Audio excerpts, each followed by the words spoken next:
Hello, everybody. This is Angel Arts, and welcome to another episode. It's actually the first episode of Let's Interview the finalists for what I am codenaming, at least at the moment, the Ready Persona 1 tabletop campaign. We have our very first candidate finalist here, Kyle.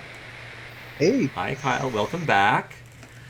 And Kyle has selected Alex to be his partner as an interviewer throughout this whole process. So, Alex, thank you so much for joining us.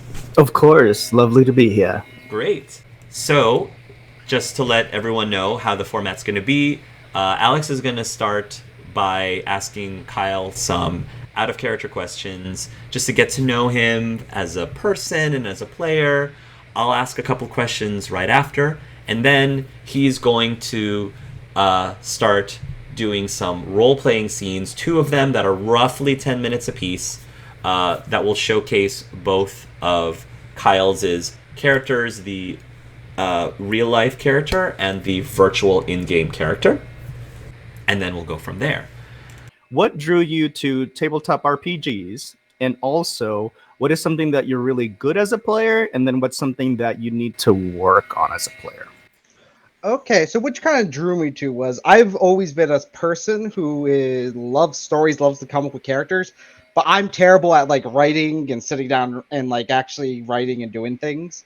So when it came to the tabletop, that kind of found a way for me to do my characters I like to do, or even write a story without actually having like write a book or anything. Because I had no talent in that, but I think I do have talent in like role playing and actually playing these characters.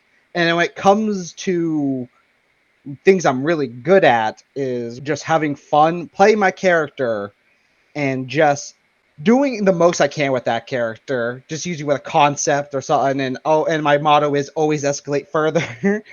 So I always just take what I'm doing and I just do it to over 100. And the thing I think I'm worse at is a combination as a player, as a DM, is I'm not as good with mechanics as I would like to be.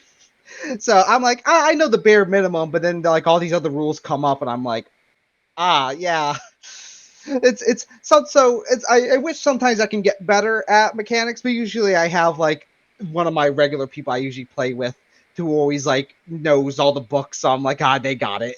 If you could actually visit one campaign world, or it could be even a video game world set, which one would it be and why? I think it would just be regular D&D.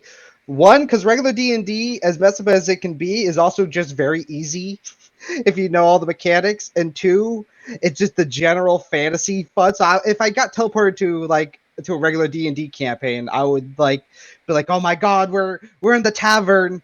This is where all the quests are. And like if in world, people probably be like, what are you talking about? And I'd be like, I just have so much fun with just the classic of what D&D is. If you could roleplay any other character, whether it's fictional or real, in a game, which one would it be?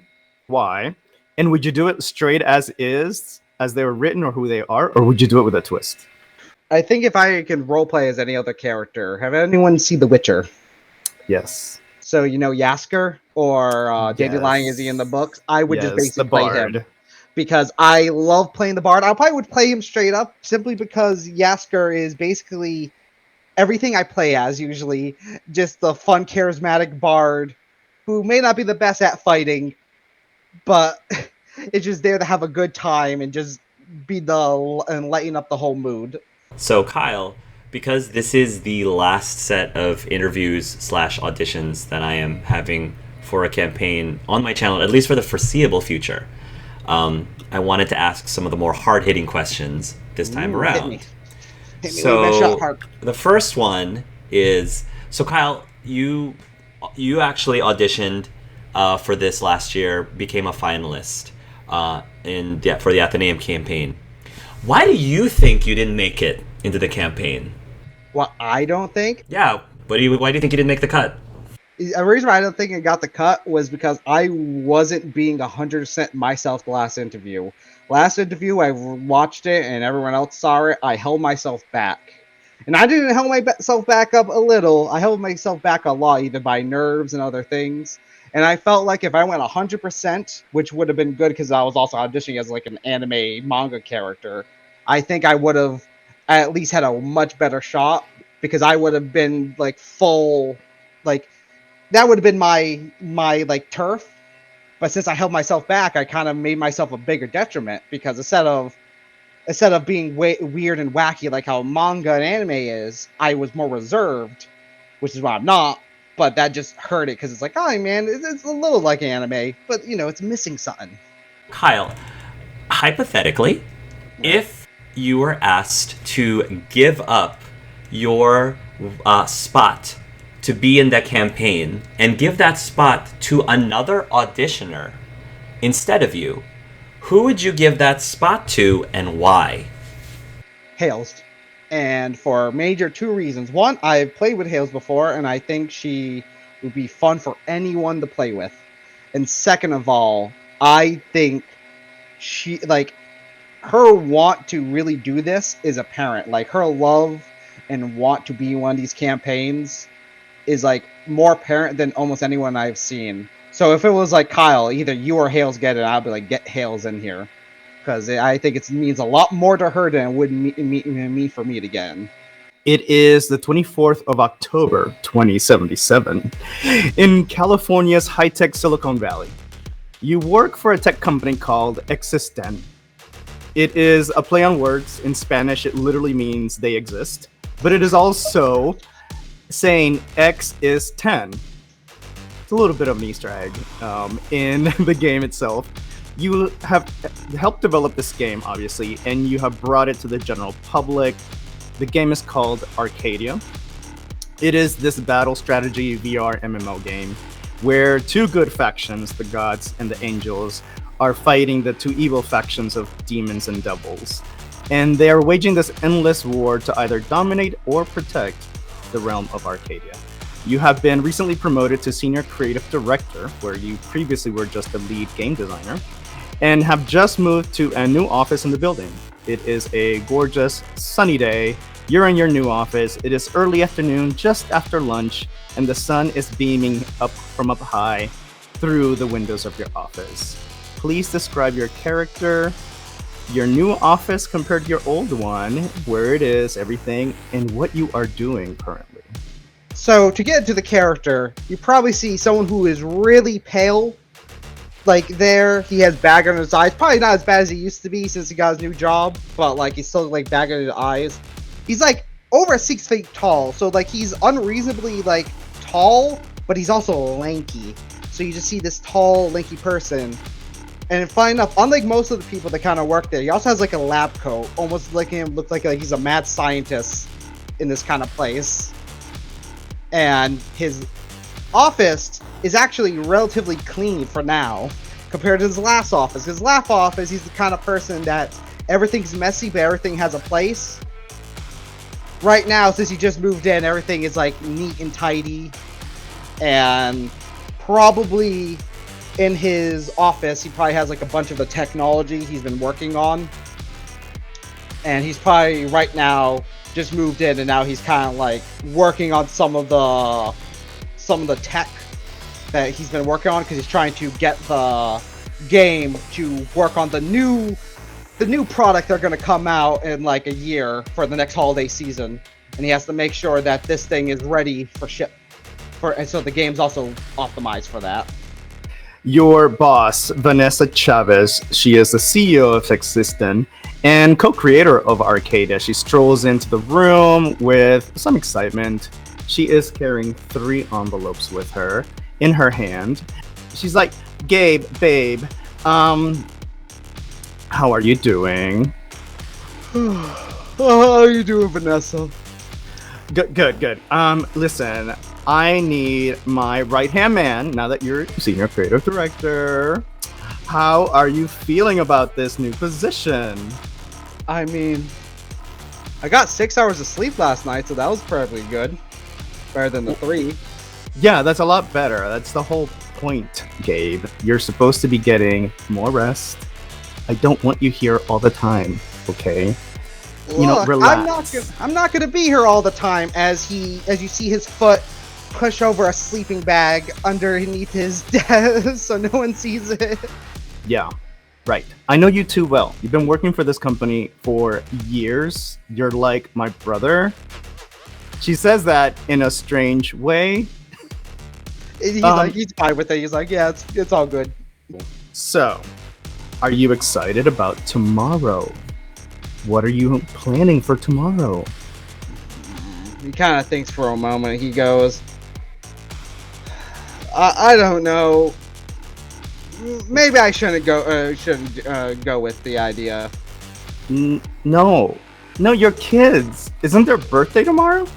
Yeah, but they kind of don't want me there. I think I'm just gonna shift the presents like I do every year. Well, I mean, it's got to be tough, right? Because they live in New York. You're here in California. Like, it's not like really easy for you to kind of visit. I get it. But what are you getting them? Oh, and he holds up the new product they kind of just brought out. He goes, "Well, I'm kind of sending him this because the new Arcadia DLC is coming out. So, and you know how the slightly older rigs are have a hard time with the DLC. So I'm just gonna give it to them so they can play." Work. Gabe, stop. Like, everything you do is work. You need to, even for your kids, think outside the box. See, this is why you have me. I mean, I don't know what you would do without me. Okay, so I have 3 gifts. Okay, this one's not good. So I was thinking for Angie, she's getting VIP tickets for the New York City Fashion Week. Send this to her ASAP. She's gonna love it. She's gonna meet the best designers, all of the agents, models, you name it. She is gonna get. She loves fashion, right? She still loves fashion. Yes, but I don't think the ex would want her to go to something that big. Well, she can go with a chaperone, right? I mean, yeah, but no one else there kind of enjoys her fashion. I mean, she could probably take Raphael, but even he'd have to be dragged there. Well, there are 2 tickets, so she can take whoever she wants. Sure. Cool. All right. So for Rafa, what I got him, because I couldn't decide, I wasn't sure. I know he likes football and all, but there were 2 teams there, right? I don't know, something like that. So I got him don't know sports. An internship, okay? Because I have all of the connections, okay? I got him an internship, but I couldn't decide whether it was the Jets or the Giants, so I just got him both. Let him decide for next summer, after graduation and stuff. So, lucky for you, you have me. They're gonna love those gifts. They are. And he kind of gives her a fist bump. She gives holds out and gives it back, and something he does with fist bump, he just always goes the explosion after. She follows right through. She knows exactly what's coming, and As he goes, well, thank you. I'm terrible, I guess, with the kids. You're always thinking about work, and I get it. But you know what? Because I can't leave you out of it. What I knew, because you've been working so hard. And I know that you were obsessed with this new bundle that's coming out, right? With the Stronghold DLC and the Leaders bundle. You're obsessed with the design. I decided to go ahead and give you access to Odin. Really? I thought that one was going to be put out for a prize. Well, it was, but we're the developers. We can do whatever we want. So, what? Developers using our power? We shouldn't be doing that. As he grabs the folder from your hand. You want it. You want it. It's only because it's a gift.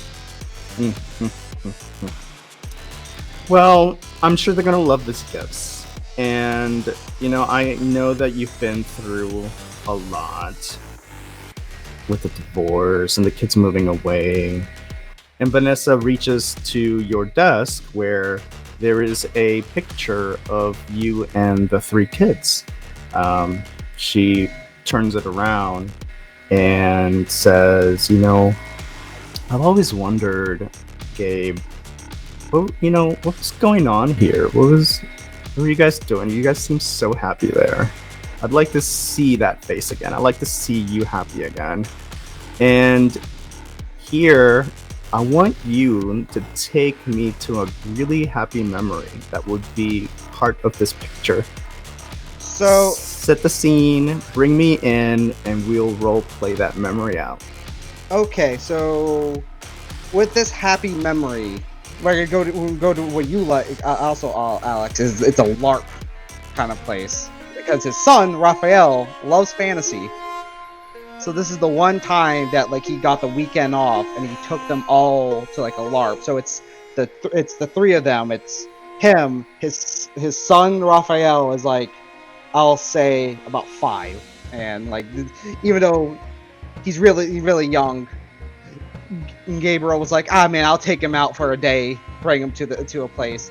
So all you see is Raphael, this little 5-year-old with this giant wizard staff, because he was no, I have to have a giant wizard staff. That's how wizards work.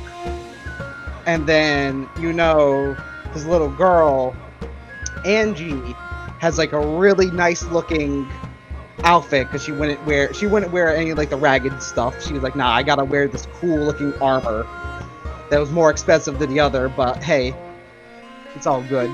And of course you have Gabriel there, where he is not in the full decked out, but he has a foam spear and the little foam armor. Nice. Okay. Angie in her armor, 5-year-old. Daddy. Why are these armors just so big and bulky? I wish there was just a little bit more room to maneuver. They're just, who designed these, Daddy? And he kind of leans down and goes, "You like those rubies, right?" And he goes to the fake rubies on the armor. Yeah, they're the best. I wish they were everywhere. Oh yeah, but you see, the rubies, they hold power, which is why the armor's so big. That's why it's so bulky. But you gotta go big and tough. Because if you want to wear all rubies, you're gonna be nice and strong. Okay. Alright. Rubies make me strong. Alright. I'm gonna see if I can figure it out. Alright. And then she tries to lift her sword, and it's a little too heavy for her right now. It's what is this? Even though it's foam, she's trying to balance it, but He's whoa. The sword might look deadlier, but do you want to know what the most deadliest weapon we can have? What? He pulls out this little foam dagger. Here goes. You see this? Mm-hmm. It's meant to go through the chinks of the armor. Ooh. You see that? He points to his armor. That's where you strike. Right there. He goes, "There you go. You got my back, right?" Always, Daddy. Always. And he gives her a fist bump. And she gets it back. All Raphael is wearing his tunic, cloak, and he is just kind of waving his staff around, just wildly, just swinging it almost as if he's trying to hit people with it. Whoa, Raphael, as he goes down. Why are you trying to hit people with your staff? That's what everyone's doing right now, is they're all practicing and hitting each other with it, and I'm just gonna do the same thing, but with spell, bam! But you're a wizard. Remember how Gandalf did his spells? He just raised it. Yeah, raise it. Like this. Okay. And then as he does this, and the light goes, the light goes in Raphael's eyes, and then Gabriel goes, "Did you see that? Oh, yeah. Okay. Bright light." And what are all these little packets for? You see, As he pulls out he pulls out one of the packets. He goes, "You see these?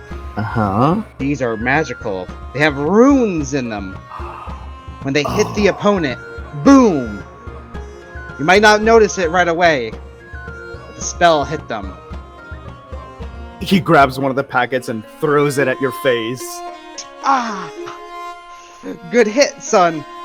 But no, not in the face. You remember, spells don't work if they hit you in the face. It only has to be in the chest or lower. Remember, faces are immune to magic. Okay. And then he starts collecting the packets and puts them into his pouch, trying to practice like the spell, and then throwing the packets as he's seen other wizard types throw their packets. Like, oh, okay. What brings you all together to take this picture? And basically, they do a little match. And funny enough, somehow their small little group wins. Like, out of all these people. And they were just kind of in the background doing, just having fun. And somehow, like, it got down to one last person. And before the person can even, like, go after them, Gabriel took his foam spear and kind of just, and, like, jabbed him in the chest. And the guy went, and falls down. So the picture is like the victory picture with all of them. Nice. Yes, they will jump with you, and that is when the picture is taken. Oh yeah. So you have many avatars of all kinds in the game right now. You have very powerful demons. You have battle angels, armor gods. They are all assembling in this enormous Colosseum arena to muster for the battles for today. The sky is a mix of this crimson red and this blue, denoting the power struggle between the four factions across the realm of Arcadia. The gods and angels are tasked with defending the beautiful and lush world of Arcadia from the invading hordes of demons and legions of devils that are trying to recreate the realm in their dark image. Every player may choose one of four factions at the start of the game, but once chosen, it is locked in for that avatar. Now, the trick is that each avatar is unique.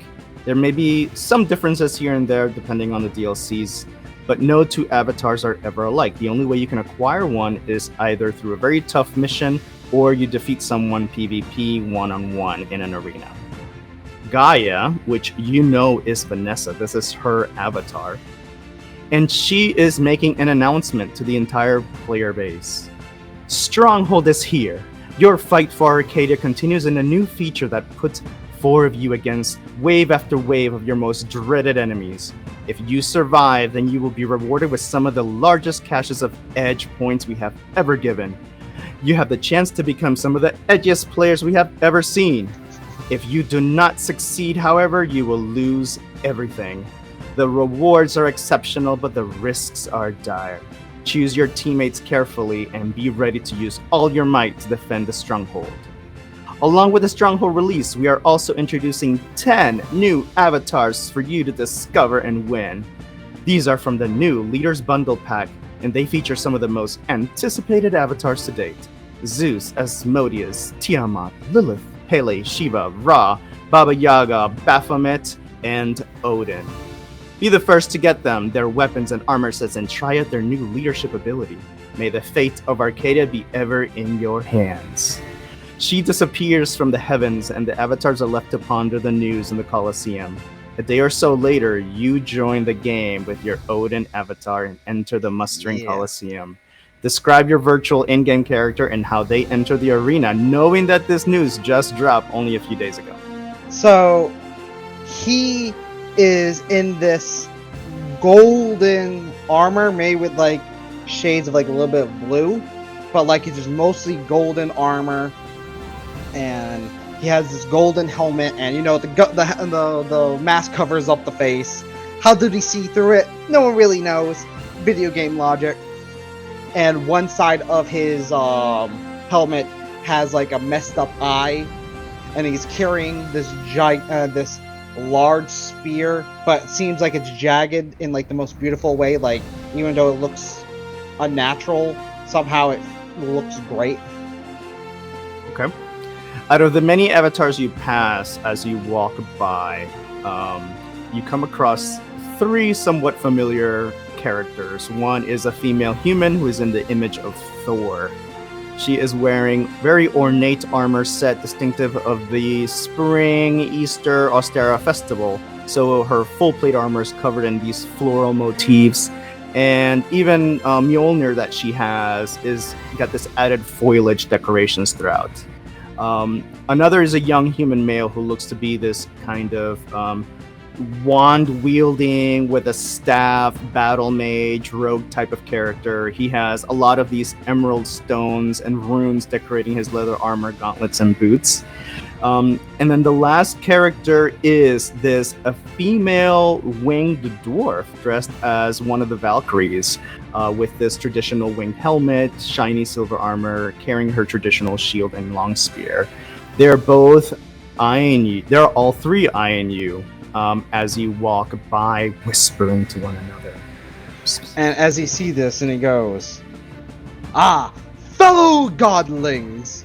It's good to see some of my kind here." The female Thor kind of steps up a little bit more as the leader and says, "You're Odin? I am Odin. Ready?" That's because I am the All-Father. Ha ha ha ha. Yeah, we get that. But, like, this just came out. Like, how did you get Odin already? This game is my life, dearie. Well, we're the rear watch. Well, because, as Guardians, well, that was already taken, so. Well, so this new DLC that's dropping, right? Stronghold. Do you know anything about it? Like, all we know, it's just going to be what? Like, you have to defend a stronghold or something? I don't know. They start to question each other. It's like, you just got to try it, right? And what you see here, my fellow Asgardians, my all-seeing eye has allowed me to peer into the future, and I already know the layout of this area we must defend. You already know? As he goes, and he kind of swipes his, the menu pops up, and he goes, transfer, and they see a small little blueprint of the stronghold they have to defend. All right, yes. So you pull up the kind of blueprint, and what you see is that there is this kind of like a medium-sized stoned tower that is built up against this enormous rock wall. And it is designed in such a way that there's a semicircle of wooden palisades that you have to defend. There will be wave after wave of demons that will attack your blockade, your defense, basically, and you have to prevent the demons from entering the tower. So this is gonna be hard here. That was Val says so they start pointing at this enormous door where some of the players are already starting to enter the new stronghold feature. Well, we do need 4. And Raphael is like, well, do you wanna join us? I mean, we could use a 4th. Of course. I am Odin, the All-Father, and you are all children of Asgard. I must defend you. Well, we shall see, right? I mean, so this is Loki, and who's talking is Angie, basically. She's starting to be the lead of the team, and she says, this is low, and he corrects us it's low key. Yeah, I said Loki. No, low. They just stare at each other twins just fighting. I get it. Loki. This is V. We just call her V, short. Val sometimes. And I'm Misty. Well, Miss T, you know what I'm saying? There was Mr. T. And I was Miss T. And then it just rolled right into Misty, and now I'm kind of stuck with it. Well, you see, it's good to meet you all. I am Odin, the All-Father, and he points to his username. His username is actually Odin, the All-Father. And they get it like, we get it. Yeah, this is gonna be exciting, guys. So what do you do exactly as Odin? We're kind of curious. Like, what's your thing? And he points to his spear and goes, my almighty spear, Gungir, can pierce through the armor of any enemy we face. And of course, and he points to his belt of like bags of like little bags around his like waist. And of course, he pulls out like these marbles. These are runes. I throw them. And he casts spells on enemies. That's good. And you see Misty kind of scrolling through her HUD of item inventory. It's like, gosh, I think I have a couple of runes that would work as well. And then you see Raphael doing the same thing. It's like, yeah, we need to be ready for this thing, because if it's going to be hard, I need to go all with all my wands and all my spells. Don't worry, I'll protect you. I'll protect you three. And if things get tough, my spear Gungir has a special secret effect. That will be interesting. V is like, I'm just going in with my shield and spear, and then she like kind of cheers with her spear with your spear, like cling. Yeah, Clink goes, like a true warrior. Yeah. And then before they go out and do anything, he goes, before we go anything, we must make a warrior's vow. As he puts his hand up for a fist bump. And the kids kind of look at you weird when you did that. The two twins look at each other like, oh, like they've done this kind of thing before. They all automatically do the explosion. Yeah, they instinctively go like, weird. Jeez. They give you that look of like, we've seen this before and you're weirding us out a little bit. But we need a number 4, so you can come along. You go to the door and you go right in. It gives you the option of going either novice, hero, or nightmare. And the two twins immediately go, nightmare. They both at the same time, like, nightmare. V is like, are you sure, you guys? Because, like, they're like, nightmare. Come on. Odin, what do you think? He goes, no matter the challenge, I shall protect you three with my great spear. Perfect. As he slams his spear down on the floor dramatically. And then you all put hands on the door and are teleported to the Stronghold arena. So you see Odin, like, the moment, before the timer goes off, he jumps and he starts writing his own runes, which is hard to do because, like, you have to actually remember the shape in the game. And they're usually, like, basic shapes, but he does it, like, almost instinctually, and he does it in places almost as if he's tested out this level before in certain places. So he's like, here, and he's just playing all these runes in a very quick manner. And then he goes, okay, stand right here. The AI is a little bit buggy. If you up into a certain elevation, certain attacks will not be able to hit you. Oh, you've done this before then. I might have been a beta tester. Oh, no wonder that's how you got Odin so quickly. But don't let anyone I told you. How else am I supposed to leak some information to the public if they find me out? Okay. The three follow your lead and are strategically placing themselves in these locations. They are using all the different runes that they have to their disposal. The feature starts. You have demon hordes coming and hitting the palisades. They're trying to break down the walls. A demon charges at Odin and out of its mouth shoots fire right at him. So he starts charging forward, and so his hand has a rune like on one of the bags. He chucks one of the marbles, and when it hits the fire, it sends this blast of ice. And then when he goes to jump and he goes, "Now I shall slay you, you foul demon!" Jumps up and goes for a nice stab right in the head with his spear. Your spear goes right through its head. You see the eyeballs almost pop out as the spear causes all this pressure in the head. It goes down. The other demons are flying from different directions, racing to V. V is taking them down with her shield and spear.